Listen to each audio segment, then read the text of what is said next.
Finally అనోరా movie చూశాను భయ్య. ఈ మూవీ గురించి ఎంత చెప్పినా వేస్ట్. ఎందుకంటే ఆల్రెడీ 5 ఆస్కర్స్ వచ్చాయి. నాకైతే నేను చూసిన రీసెంట్ మూవీస్లో వేస్ట్ మూవీ ఇదైతే.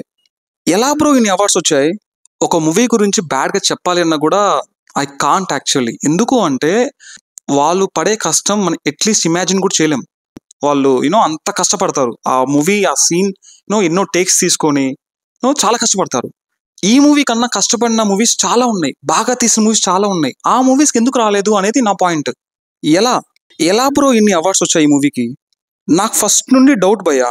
ఇప్పుడు ఆస్కర్స్ అంటే టాప్ లెవెల్ ఇంటర్నేషనల్ అవార్డ్. అలాంటి అవార్డు ఇలాంటి మూవీకి ఎలా ఇస్తారు బ్రో అసలు? కొన్నిసార్లు బెస్ట్ మూవీకి ఇస్తారు. బట్ కామెడీ ఏంటంటే ఈ మూవీతో పాటు సబ్స్టెన్స్ అనే ఒక మూవీ రిలీజ్ అయింది భయ్య. ఆ మూవీ కూడా నామినేషన్స్లో ఉంది. కానీ ఆ మూవీకి ఇన్ని అవార్డ్స్ రాలేదు. ఇన్ఫ్యాక్ట్ అసలు బెస్ట్ యాక్ట్రెస్ అవార్డు రావాలి ఆ సబ్స్టెన్స్ హీరోయిన్కి, అండ్ బెస్ట్ డైరెక్టర్ అవార్డు కూడా రావాలి సబ్స్టెన్స్ డైరెక్టర్కి. కానీ ఈ అనోరా మూవీకి ఎలా వచ్చాయి? పోనీ నాకు మాత్రమే నచ్చలేదా ఈ మూవీ? మీరు చూస్తుంటే మీకు నచ్చలేదా? ఇఫ్ ఇన్ కేస్ మీకు నచ్చితే కైండ్ ప్లీజ్ కమెంట్, నచ్చకపోయినా ప్లీజ్ కమెంట్. స్టోరీ ఏంటి అంటే హీరోయిన్ స్ట్రిప్పర్ గర్ల్గా, ప్రాస్టిట్యూట్గా ఒక పబ్లో వర్క్ చేస్తూ ఉంటుంది. అలా మనీ ఏం చేస్తూ ఉంటుంది. సడన్గా ఒక రోజు హీరో రష్యా నుండి అమెరికాకి వస్తాడు. సో అమెరికాకి కేవలం తన హాలిడేస్ని ఎంజాయ్ చేయడానికి మాత్రమే వస్తాడు. సో అలా పబ్లో ఈ హీరోయిన్ పరిచయం అవుతుంది. అండ్ వాళ్ళ మధ్య సెక్సువల్ సీన్స్, అడల్ట్ సీన్స్ అబ్బో చాలానే ఉంటాయి. సో వాళ్ళు అలా చాలా డీప్గా కనెక్ట్ అవుతారు. అండ్ ఒక రోజు హీరోయిన్కి ప్రపోజ్ చేస్తాడు, మనం పెళ్లి చేసుకుందాము, హ్యాపీగా లైఫ్ లీడ్ చేద్దాము, ఇవన్నీ వదిలేద్దాము అని. సో వాళ్ళిద్దరు పెళ్లి చేసుకుంటారు.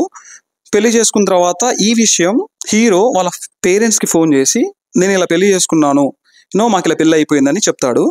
సో వాళ్ళ పేరెంట్స్ చాలా బిగ్ షాట్స్ రష్యాలో. సో వాళ్ళకి ఈ మ్యారేజ్ నచ్చదు.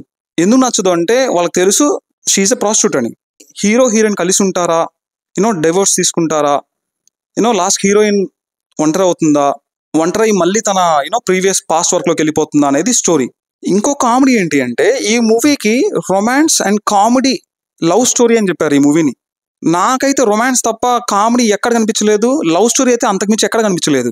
సారీ, మీలో ఎవరికైనా ఈ మూవీ నచ్చినట్లయితే, ఇఫ్ ఇన్ కేస్ నచ్చితే నన్ను క్షమించండి. But in my point of view ఈ మూవీలో విషయమే లేదు. బట్ ఎలా వచ్చాయి ఇన్ని ఆస్కర్స్?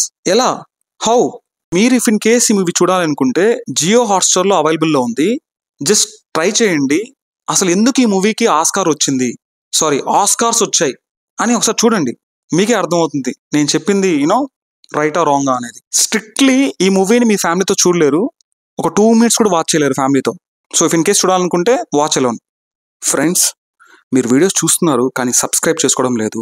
మై హంబుల్ రిక్వెస్ట్, ఇలాంటి రివ్యూస్ కొరకు, మూవీ అప్డేట్స్ కొరకు kindly please subscribe our YouTube channel Review Ticket. See you again. Thank you.